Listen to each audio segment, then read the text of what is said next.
Salut Anne! Hello Kitri.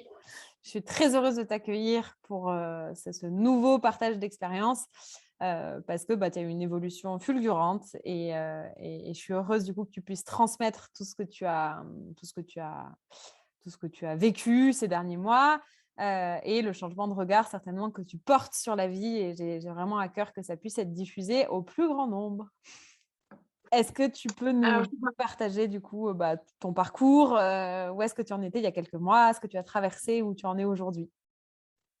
au niveau purement alimentaire, je suis sortie de quelques années d'un très très gros contrôle alimentaire, où j'ai été suivie par plusieurs diététiciens, où j'avais un programme qui était combiné entre le sport et l'alimentation, parce que je me sentais vraiment pas bien dans mon corps et j'avais besoin vraiment de contrôler quelque chose. Et de ce parcours-là, ce qui me rendait dingue, et j'ai vraiment insisté là-dessus, c'est que je suis passée par plusieurs personnes.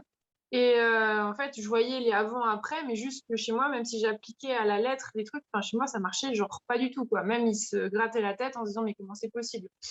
Et en fait, au bout d'un moment, j'ai eu quelques, en gros, résultats, mais enfin, j'étais pas forcément, même si physiquement, peut-être que c'était un peu mieux, mais je me sentais quand même pas bien parce qu'il y avait c'était quand même une pression, une espèce de charge mentale.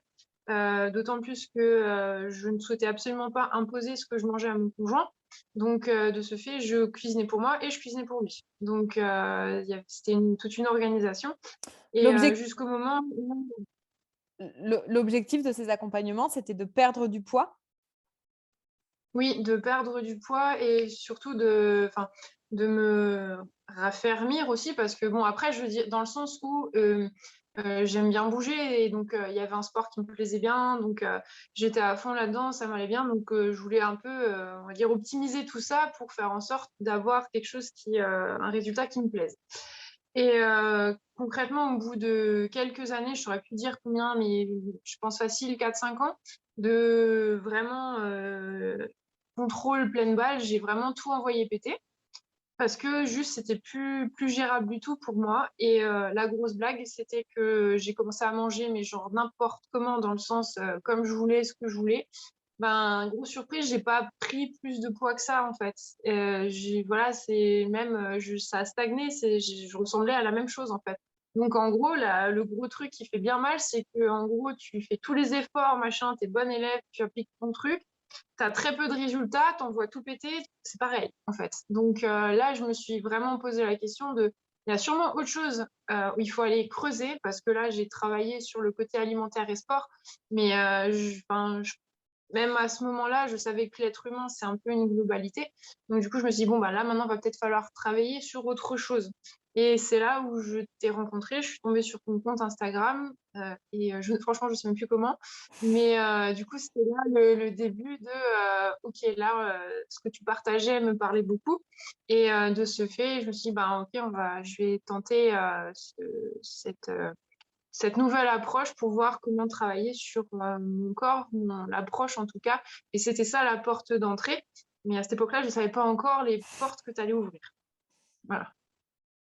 Est-ce que du coup, tu peux nous parler des portes qui ont été ouvertes pour celles qui arrivent peut-être et qui voient cette vidéo pour la première fois? Je considère que le rapport à l'alimentation est le reflet parfait de notre rapport avec les autres, avec soi, avec la vie de manière générale. Et je considère aussi qu'il n'y a jamais eu de problème avec l'alimentation, mais peut-être davantage une difficulté à prendre sa place dans le corps physique sur la planète Terre. Joli programme. Mais en fait, surtout sur ce que je me rends compte aujourd'hui, c'est que euh, l'alimentation, c'est vraiment l'arbre qui cache la forêt. J'avais déjà fait ce premier pas de j'envoie tout péter au niveau des dogmes alimentaires, même si encore aujourd'hui, j'ai encore quelques petits trucs qui me disent OK, protéines, glucides, etc., parce que je pesais tout, etc., répartition, machin. J'ai encore des bribes qui traînent, mais en fait, je me suis rendu surtout compte par les séances tant individuelles que aussi les échanges qu'on avait en groupe, que clairement on traite sur d'autres sujets et qui nous amène, enfin la philosophie que toi tu apportes, en fait, ça nous fait vraiment voir les choses autrement. il y a une chose que moi j'ai vraiment retenue et qui m'a beaucoup aidée, c'est que quand tu dis que quand il y a une crise, c'est que parce qu'il y a une restriction. Et en gros, c'est que ton corps, il fonctionne très bien parce que du coup, il est en train de te dire qu'il y a un truc qui va pas, donc tu vas faire aussi quelque chose. Il y a cette partie-là que j'ai trouvé, ça m'a beaucoup déculpabilisée aussi par rapport à ce que je vivais. Et ça a été une porte d'entrée pour accueillir un peu autrement tout ce qui était par exemple, le type, c'est quand je rentrais du boulot après une bonne grosse journée, j'avais besoin de décharge. Ben, qu'est-ce que je faisais? Je mangeais en fait. Et effectivement, le lien que tu fais progressivement avec tout ce qu'on traverse et l'alimentation, il y a beaucoup de prises de conscience qui se font. Et ça m'a amené doucement vers de plus en plus d'observations de moi-même. Et clairement, ce que tu partages, ça me parle beaucoup et je l'ai beaucoup intégré. Et de ce fait, aujourd'hui, j'en suis au stade où si j'ai envie de manger un truc, ben, je vais le manger parce que juste j'ai envie, ça me fait plaisir. Ou ben, des fois, je vais, après, c'est un peu plus loin, mais je vais me dire, OK, et si je le mangeais pas, il se passerait quoi? Est-ce que vraiment c'est inconfortable? Est-ce qu'il faut impérativement que je mange ce truc? Ou si je peux manger autre chose, ben, c'est pareil, c'est bien. Ou est-ce que je peux m'en passer et faire autre chose? Et tout cet exercice d'observation de soi, c'est quelque chose que j'ai beaucoup aimé et qui m'a vraiment beaucoup, beaucoup aidée dans l'évolution que j'ai pu faire, ben, que ce soit au niveau alimentaire, mais en fait, au final, de beaucoup de choses, puisque c'est qu'une chose, une petite partie de notre vie que finalement, on peut transposer un petit peu à tous les sujets euh, qu'on peut être amené, que ce soit au boulot, avec notre famille, avec nos amis, etc. en fait. Il y a eu d'autres changements dans d'autres secteurs de ta vie, enfin dans d'autres, si on devait compartimenter nos vies. Est-ce que tu as vu une évolution? Bah, tu parlais avant de prendre sa place et en fait aujourd'hui enfin, j'ai d'autres projets effectivement et, euh, et le fait que l'alimentation ne soit plus un sujet, en fait c'est comme si ça me permettait de me concentrer sur d'autres choses, mais l'autre chose c'est moi en fait. C'est ce dont j'ai vraiment envie et en fait c'est comme si j'avais été par ce parcours un peu rassurée, c'est pas le terme, mais ça m'a prouvé un peu que ce dont je suis capable de faire. Et c'est assez progressif. Et ce qui fait qu'aujourd'hui, je suis beaucoup plus en mesure de dire, OK, ben là, j'ai envie de faire ça, j'ai envie de faire ça. Et mon conjoint lui-même a eu au début un peu du mal à comprendre ce qui se passait parce que et voilà, il m'avait vu faire mes régimes très, très stricts et tout. Et puis après, quand il m'envoyait tout péter, il me dit, je comprends pas, hein. J'ai dit, t'inquiète, moi non plus, mais je vais comprendre. Enfin, comprendre n'est pas forcément le truc, mais oui, je gère, c'est normal. J'ai juste envie de plus m'embêter et de faire ce que j'ai envie de faire. OK. Donc, du coup, lui, parce qu'avant, il m'entendait aussi râler parce que oui, j'arrive pas à perdre du poids, machin. Et puis après, il n'a plus rien suivi. Il ne comprenait pas que pourquoi d'un coup, le sujet n'était plus un sujet. Donc, c'était assez cocasse. Donc, voilà.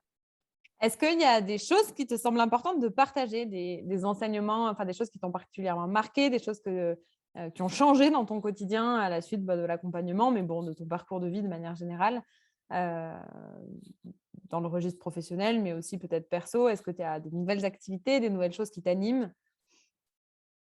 Bah, je me fous vachement plus la paix, déjà. C'est déjà énorme parce que la flagellation, quand tu es dans un parcours où tu fais pile poil qu'il faut et que ben, du coup, tu as de la restriction et le moindre écart, c'est flagellation pleine balle. Passer de ça où ça te plombe déjà pas mal parce qu'en gros, le machin, ça ne marche pas, avec des guillemets. En fait, au final, juste ça, ça laisse de la place, en fait, déjà traverser tout ça, mais ça laisse de la place pour d'autres choses, pour que d'autres choses puissent émerger. Et je trouve que même au niveau des relations de manière générale, ça a aussi évolué, dans le sens où, vu que je suis capable de, pour moi, me foutre vachement plus la paix, je suis aussi beaucoup plus encore, même si pour moi avant c'était plus facile de comprendre les autres et d'accepter certaines choses, mais aujourd'hui, je le sens que ça part pas du tout du même espace. En fait, où avant, j'étais peut-être plus dans la tête en disant, ah oui, c'est logique de machin. Alors qu'aujourd'hui, une personne va vivre une certaine situation. J'ai plus l'impression que ça va partir en fait de ce que je ressens plus que de ma tête. Et dans la transmission, c'est beaucoup plus fluide. Enfin, en tout cas, moi, je me sens beaucoup mieux aujourd'hui, même s'il y a des événements qui ne sont pas forcément très agréables. C'est une expérience qui est totalement différente. Et vraiment, je peux que souhaiter à des personnes de faire ce pas en avant parce que vous verrez que se foutre la paix, c'est vachement cool quand même. C'est beaucoup plus agréable. Au niveau professionnel, tu as pris aussi tu es en train d'entamer une nouvelle route aussi dans ce parcours Oui. de reconnexion à toi. Tu as pu te reconnecter à ce qui t'anime pour de bon. Est-ce que tu veux nous le partager? Bah, en fait, je pense que ma reconversion est intimement liée à l'accompagnement qu'on a fait ensemble, puisque même si je savais que dans mon métier actuel, il y avait des choses qui me plaisent, mais qui sont limitées par rapport à ce qui me fait vraiment vibrer, je pense que quand tu te reconnectes à toi, tu te reconnectes et t'assumes beaucoup plus ce qui vraiment te fait kiffer. Et limite, je sais pas, je vais oser le terme, mais ça t'arme un petit peu plus en disant, OK, bah, en fait, je suis prête à faire ci ou à faire ça. Et ça donne presque un genre de courage et une énergie supplémentaire pour te diriger sur vraiment ce qui te plaît. Et cette énergie-là, ben, pour l'instant, je suis en train de la suivre. Et j'ai déjà pu tester déjà avec quelques personnes et j'ai pu expérimenter que vraiment, il y a des choses qui me font vraiment, vraiment vibrer et surtout, ça ne me prend pas de l'énergie. Au contraire, ça m'en donne cette nouvelle activité. Donc, voilà, j'aime beaucoup l'idée de pile énergétique et de me rendre compte de ce qui vraiment la remplit et ce qui peut la vider. Et bah, quand on fait des choses qui la remplissent, bah, on se rend compte aussi que on peut faire aussi plein d'autres choses à côté. Et c'est génial. Dont des randos à cheval, par exemple. Dont des randos à cheval, dont le fait de refaire, de reconnecter à une ancienne passion et d'avoir eu la chance de pouvoir le faire dans un cadre qui est fantastique. Enfin, je trouve ça hyper enrichissant en fait de recharger sa batterie dans un cadre qui est juste génial. Et voilà, après, les chevaux sont aussi d'excellents compagnons pour beaucoup de choses et avec beaucoup, beaucoup d'énergie et de... Ouais, ça prend aux tripes. Il y a certaines choses qui prennent aux tripes. Et voilà, j'ai monté ce matin et j'ai passé un super moment avec une jument qui a été adorable. Et il y a beaucoup ils sont vraiment une source d'inspiration aussi. Et en étant passé par la case qui trie avec l'observation de tout ce qui se passe, en fait, c'est encore un autre monde à observer. Et au final, on se rend compte que tout ce qui nous arrive est à observer et voir ce qui se passe en soi ou juste voir observer un peu les autres ou même les chevaux. Moi, ça m'éclate de regarder tout ça et tout ce qui se passe. Ah, c'est une source inépuisable d'apprentissage.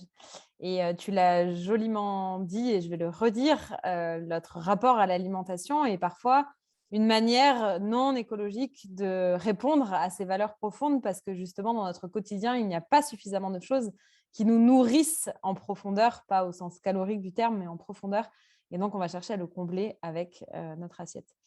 Anne, est-ce qu'il y a un message que tu aimerais faire passer aux personnes qui, comme toi, peut-être sont comme tu as été en tout cas, sont dans la spirale des régimes, cette quête de manger différemment, de se contrôler, de se restreindre, de perdre du poids? Est-ce qu'il y a un message que tu voudrais leur transmettre aujourd'hui? Ce qui, moi, m'a vraiment marqué, c'était les fameux avant-après qu'on voit sur les trucs. Et moi, ça me rendait vraiment dingue de voir que j'étais pas là-dedans. Mais en fait, si on se retrouve pas là-dedans, c'est parce qu'il y a autre chose. Et ce autre chose peut vraiment... limite, j'ai envie de dire, c'est là où il faut aller. Parce que ce qu'on voit sur les réseaux, ok, très bien. Je conçois tout à fait qu'on ait envie de se sentir bien dans son corps, mais en fait, on peut passer par d'autres choses qui n'ont rien à voir avec le sport et l'alimentation, enfin, compter vraiment ce qu'on mange. En plus déjà parce que c'est niveau organisation, enfin moi je me souviens très bien à quel point c'était chronophage et ça me bouffait de l'énergie, clairement. Mais en fait, il faut vraiment aller voir ailleurs. C'est une expérience qui est, j'ai envie de dire, presque plus enrichissante d'aller creuser dans le ailleurs que de faire des régimes et des trucs comme ça, en fait. Et, euh, et le bénéfice derrière, en fait, c'est pas parce que t'as atteint ton super corps de ouf que en fait tout va bien. En fait, c'est aussi l'arbre qui cache la forêt, parce que y a d'autres choses qui sont derrière un corps, hein. Un corps physique, c'est que un corps physique. Ce qui se passe dans notre tête et dans notre cœur a largement sa place. Et on se rend compte que ben, quand il y a certaines choses qui se remettent en place, ben, il y a des conséquences sur notre corps aussi, notre manière de le voir. Et je trouve que c'est une manière qui est, sur le long terme, est beaucoup plus viable que enchaîner des régimes, en fait. Ben oui, parce que bien souvent, quand on enchaîne les régimes, c'est de la sécurité intérieure que l'on recherche, c'est de la complétude, c'est peut-être de la joie, de l'amour. Et en fait, l'amour ne peut se ressentir qu'à travers soi. Et les autres ne sont que des vecteurs pour ressentir ce qui se passe en nous. Donc, si on se sent vide d'amour, on ne pourra pas le trouver chez les autres. Mm. Merci Anne pour cette interview. Bah, Euh, toi. je t'embrasse et du coup, si certaines personnes, c'est dans quelle région déjà? Moi, je suis en Alsace. En Alsace. Si certaines personnes sont en Alsace, Anne est thérapeute aujourd'hui et accompagne des personnes sur le chemin de la reconnexion à leur cœur. N'hésitez pas à la contacter. Merci.